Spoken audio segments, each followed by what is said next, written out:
Hi, I'm Bob, and welcome to Between the Sheets, where we look at Microsoft Excel and related technologies. Here's another function that can convert text into usable numbers. We talked about others previously.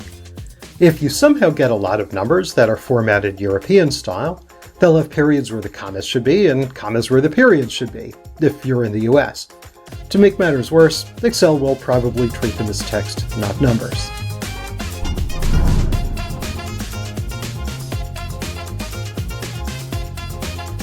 Down column A, you can see that. This is all left aligned because Excel sees this all as text, not as numbers.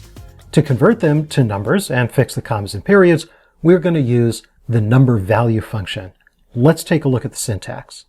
And even though this is a simple function, all the help that I see for it is unclear. So hopefully I'll make this more clear for you.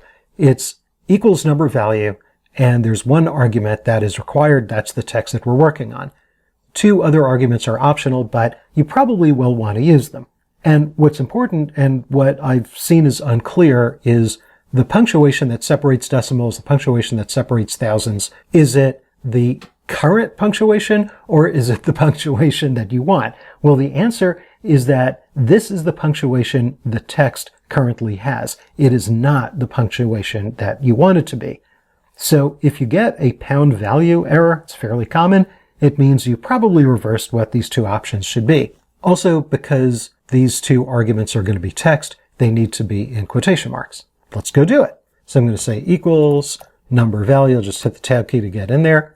I'm working on cell A4, comma, and what is now the decimal separator that it currently has. So I'm going to open up quotation marks and I'm going to put in a comma. So that's in that set of quotation marks. Now I put in another comma, so this comma is to separate arguments. Don't get them confused, very easy to do.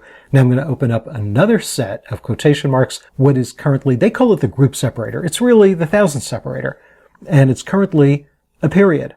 So that period goes in its own set of quotation marks. Close a parenthesis, and either press Control Enter in Windows or Command Enter on the Mac, and I double click the autofill dot, and it's all done. Now these are numbers, and we can use them in any kind of calculation, any kind of formula function that we want.